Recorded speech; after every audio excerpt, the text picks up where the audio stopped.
Star Citizen certainly has no shortage of ships or handheld weapons, or things that can barely be called handheld. Over the years, it's been interesting seeing how developer CIG has attempted to balance everything, or lack thereof, when nearly monthly they keep adding new toys that either do nothing, impact the status quo just a little bit, or utterly upsets it until everyone starts using it like methamphetamine, and the new shiny needs a good whack from the nerf hammer. Honestly, it must be a nightmare for whoever has to keep up the spreadsheet with stats. But hold on, are there any stats in Star Citizen in the first place? Well, slap me with a wet fish. How can anyone make heads or tails of what they're strapping to their bodies or ships in the first place? Hell, is Star Citizen even attempting to introduce any kind of game design when it comes to damage, time to kill, survival, or balance? Is Star Citizen even attempting to be fair? The more I think on this topic, the more the answer I arrive to is no. In fact, Star Citizen simply can never be fair or balanced.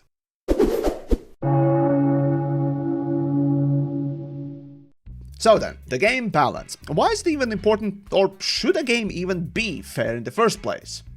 Well, objectively yes, and maybe for single player games, but certainly yes for anything with multiplayer PvP.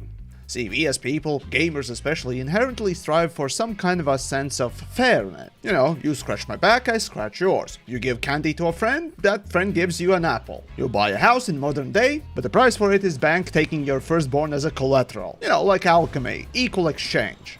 Now sure, the real life really sucks ass and barely ever works like that, but with games we tend to implement our starry-eyed dreams and ideals, a better version of ourselves, so most of us have this expectation that video games should treat us fairly, or at least not punish us without a good reason, because that is how you make bad games. Now, when it comes to multiplayer games, fairness is also an extremely important, and that power fantasy from single player is no longer a valid way to do things.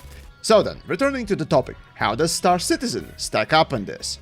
Yeah, it doesn't. Frankly, whatever Star Citizen's been trying to do for the literal past 10 fucking years is a mystery to me. It's so far tilted in one direction that generally I struggle to decipher the fever-mad nightmare that CIG has been trying to call its gameplay design, which has led me to conclusion: Star Citizen simply can never be fair or balanced.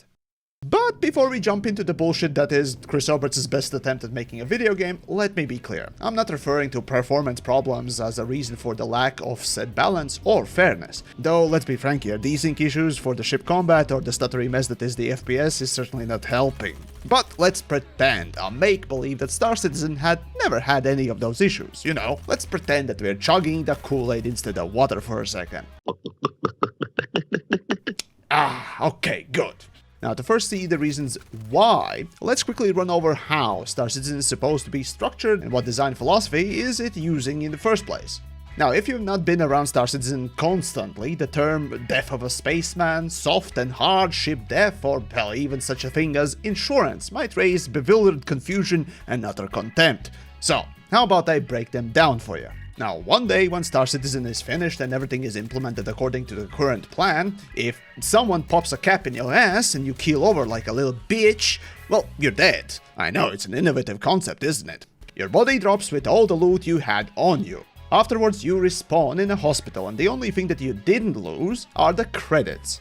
And here come the problems. Right now it has been changed since 4.0, where you respawn with everything you had on you as a duplicate. So it's supposed to be a temporary fix only.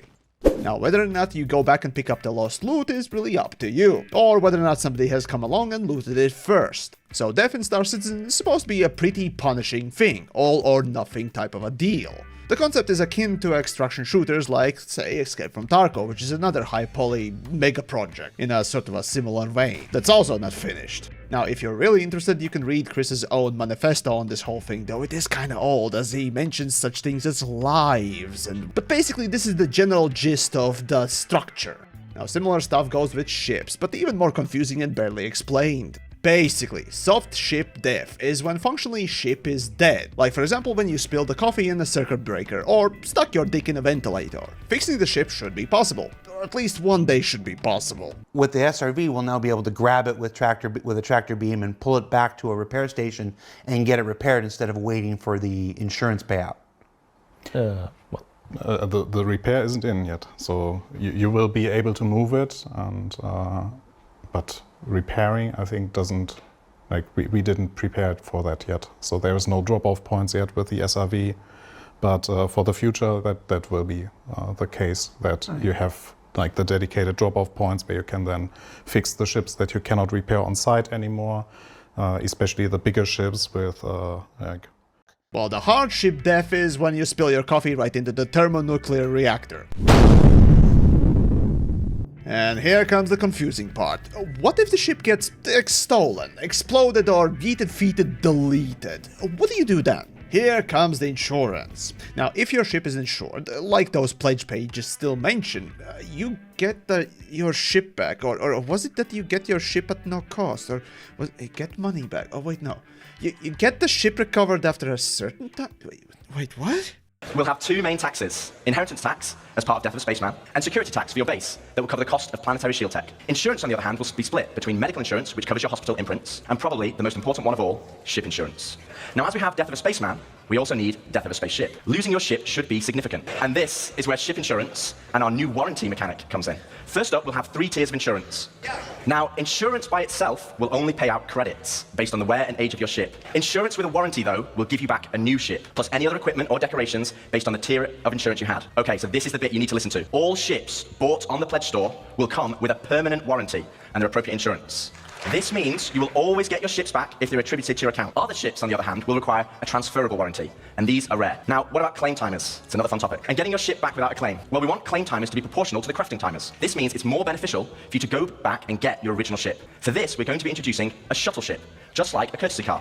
You'll be able to claim the shuttle at no extra cost to most locations. If your ship has been legitimately lost, though, then you'll need to claim it back. Okay, so we've talked about our 2 core progressions, but what does that mean to you as a player? Well, firstly, it means we have a framework where we can start creating cyclical gameplay loops, where we can start creating start.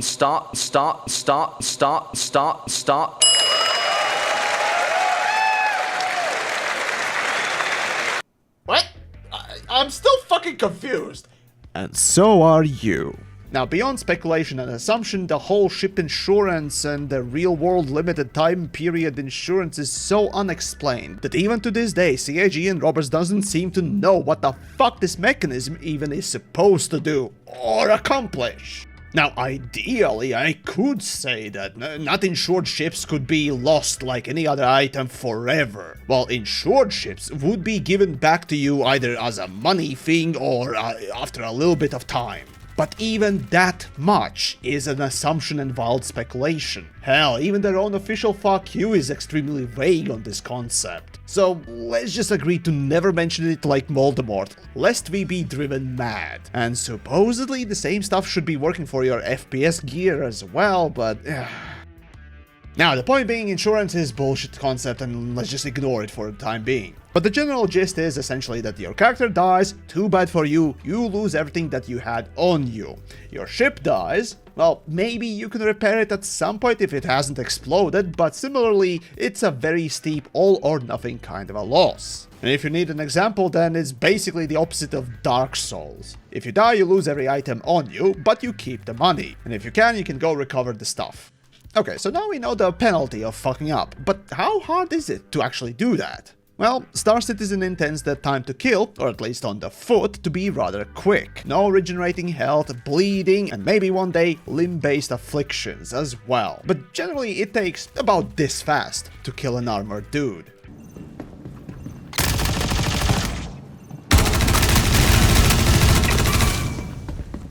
While the movement, actions, and everything around FPS is intended to be animation perfect, or at least animation based gameplay. And if you know anything about those games that attempted this style, you'll pretty much know.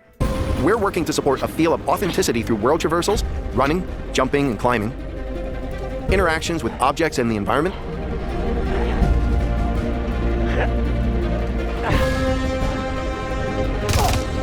solid weapon gameplay and enemy reactions, as well as combat realities, such as weapon malfunctions.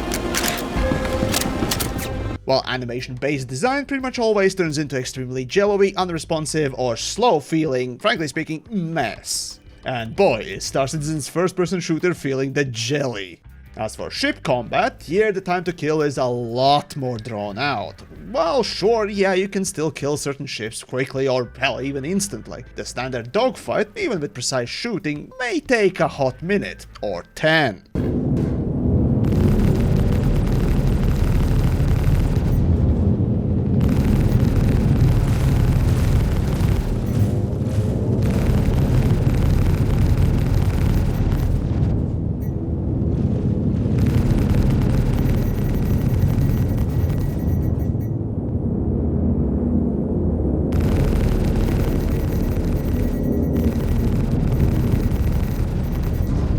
Now, basically, what Chris Roberts seems to want from ship combat is to remake Wing Commander, meaning that it is World War II space planes in dogfights, with loads of particles and guns shooting all over the place, with little to no assistance. Meaning fixed forward shooting guns with maybe a lock-on missile here and there, or at most view-oriented gimbaled aiming, but generally as manual as combat is possible, without being too overcomplicated for the space dad. And in recent times, with the introduction of master modes, the top speed of ships have been limited to 200 meters a second, with boost reaching around 500 meters at most. Now this is slow. And to put it in perspective, Starfield, for example, tops out around 300 meters at most, while Elite Dangerous tops out at around 900 meters a second, averaging combat speeds being about 5 to 600. But what does that mean? Well, basically, the faster the speeds, the larger combat area is necessary, as well as further the engagements between the combatants is. The slower the speeds, the closer you get to people and it's easier to hit them. So clearly with master modes, that's what Star Citizen is attempting to do, to shorten the range between combatants. Now even with those rather slow speeds, due to having small ship models, Star Citizen's combat still feels fast and further than it actually is. But personally speaking, it still sucks. Now outside the combat, master modes split the navigation in 3 parts that all try to occupy the same space. The combat mode with aforementioned slow and painful speeds with weapons and shields. Then you can switch to travel mode, which drops the shields and disables weapons, but increases the top speed to about 1000 meters a second, allowing you for solid splatter on the side of a space station. And the third mode being the quantum travel mode, which is basically the automated, faster than light movement within the system borders, that still can be disrupted and interdicted with special equipment. Generally, the idea for current Star Citizen design is either to sacrifice speed if you want to engage in combat, or sacrifice defenses if you want to do anything else. Overall, it seems that Star Citizen wants to make you rather vulnerable to those consequences of death, so that it looms over you like a giant shadow for every action you do. And ganking to become either intended or unintended, but rather big part of this universe. And speaking of ganking, their barely established crime and punishment system with prisons, bounties, a lawless system pyro, and whatnot else, well, they're just that. Barely established, and I'll just leave it at that. So then, those are the general broad strokes, but let's say you want to know more, optimize your loadouts and builds for ships and your FPS guy for this type of a game balance. Well then, let's take a quick peek at my foray, the FPS gameplay. What gun would, for example, deal the most damage in a single hit? Oh no. Okay, well, what about then armor? That's it? That's all the info I get? No, there's gotta be some sort of a mistake. Well, okay, well, what about then the ships? Chris Roberts and Ben Lesnick really popularized every single little detail about these mega poly things. What stats do they have? What the fuck is this shit? Yeah, so this, even today, over 10 fucking years of development, is the most information you're being given about the tools you get to play with. I just cannot fathom the logic of this stupidity. YamiKs, but it's an alpha. What if they're still testing? No. I simply refuse to believe that these clowns for the last 10 years have been twiddling their fucking thumbs rather than designing and planning out even rudimentary game balance plan. But here it is. No stats, no nothing. For ship weapons, basically the only difference is in sizes. The bigger the weapon, the more damage. But the weapons in the same size category have been defaulted to the same amount of damage. Ships don't have hull or shield HPs. Honestly, at this point, it's a fucking miracle that an FPS guy has health bar in the first place. Now, clearly balancing a game, especially over years with more content and mechanics being added, will change the balance. But Star Citizen to me seems to have never had begun planning on what the game balance would even look like. I mean, the fact that every ship weapon of the same size deals the same amount of damage is a clear indicator of this. And don't you even get me started on the FPS. I swear I will curb stomp the next, but it's all for Kool-Aid chugger that tries to excuse the lack of the stat and information sheets. There really is no excuse for any of this. But, as incompetent as this does not mean it can't be improved in the future. However, this still won't save Star Citizen from being unfair and unbalanced forever. Now, from what has been said and provided to the public from CIG about Star Citizen and how it's supposed to work one day when the missing features are finally implemented, Star Citizen sounds like a ganker's paradise. Dumb ways to die, so many dumb ways to die, if you will. Very few protections for non-aggressors, even inside the so-called protected space. And hell, I didn't even touch the trading, base building, or production aspects, which each of them have their own problems, and lack of information about them. Citizens will be able to purchase land anywhere in the UEE and enjoy the security that comes with it. But civilians will have a couple of restrictions as to which systems and which planets they can buy on.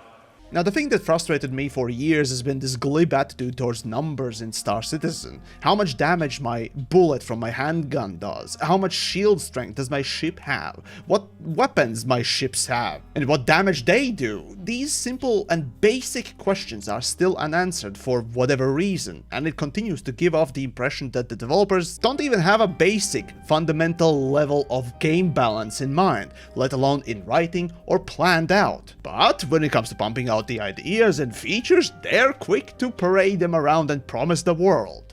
A term, all style, no substance, certainly comes to mind. However, even my frustrations with the lack of foundational level game design in Star Citizen is sadly eclipsed by even larger problem. The giant elephant in the room that completely throws any semblance of fair play and balance out the window. No, it's not the long-term customers having grinded the gear and seal clubbing the new users. No, it's not even the gankers having attackers' advantage with crime and punishment system failing to protect or dissuade from bad acts. Hell, it's not even guilds or orgs curb stomping smaller groups or folk just going about solo. The sad reality, and I know this is a rather old dead horse of mine, but nevertheless it's a highly important one. It is the pay to win. That's right, every ship and item will be available to earn or collect in the finished game. Many backers provide extra support for development with concept ships, Voyager Direct items, and more, but all of these are entirely optional, and none of them will ever let players pay to win. Observe. Developer, come here. Could you whip me up some sort of amazing super ship that will let me win every dogfight? I can make it worth your while. No, thank you. What about $2 or $20? No. There you have it. Now, this clip is absolutely misleading and wrong. See, pay to win very rarely is about exclusive to purchase gear, whereas anything that you can purchase with real money and has any kind of mechanical function, yes, even such an innocuous thing as an XP booster, is a pay to win. You're using real world money to skip, circumvent, acquire, or achieve something in a game with a tangible effect, and that simply is pay to win. And boy, oh boy, can you do a lot of that in Star Citizen. In fact, there are far fewer things you can't achieve in Star Citizen right now than the things you can with a simple swipe of your credit card. And that, personally speaking, is utterly disgusting. In Star Citizen, with real cash, you could buy pretty much anything you could want. Cars, bikes, fucking tanks, spaceships, spaceship weapons, first-person shooter items, tools. Frankly, the only thing you can't seem to buy is cargo for trading. But then, why bother? When you can exchange real-world money for in-game money, directly on top of everything. And if for some reason this somehow does not sound unfair, unbalanced, or disturbing, if not disgusting, I guess I simply can't reach you. But for anyone else, the reason why pay to win is so despised and such a dirty term is simple. It's legalized cheating. That's all it really is. The person toiling away to grind in-game credits to purchase a ship of his dreams earns it through hard work. It's the game's progression, as it should be. Alternatively, if you can simply slot in your credit card and get the thing right away, well, it either trivializes the so-called gameplay and the progression required to get the thing normally, or it's a simply legalized cheat. Either way you look at it, it's bad. Now, obviously, the dream of any self-respecting game designer is to create a deep and complex game with both challenging and fun gameplay. This is why the game balance is so important. For multiplayer games, to achieve the sense of challenge for everyone equally is to make it also equally fair and equally balanced. However, this is exactly the opposite of what pay to win does.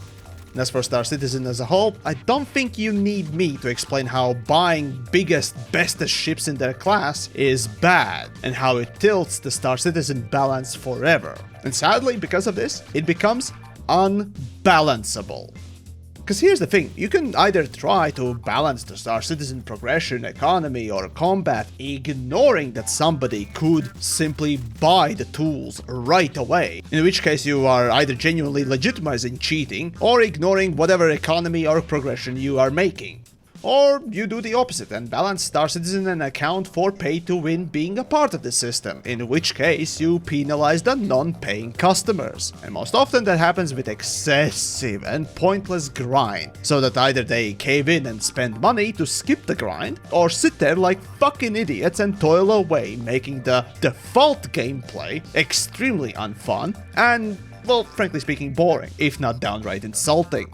And this is the reason you can't simply say, but does Star Citizen even need to be fair and balanced? And that's the thing, sadly, Star Citizen will never be as fun, as fair, as balanced, as depthful, or as rewarding as it could have been. Instead, it already has become nothing more than just a playground for the rich. Or, if you want to be more precise, the playground for the cheaters. Though I'm sure there are enough people who find this type of environment enjoyable or fun even. I just think that it's a shame how greed inherently ruins what games at least tend to be about.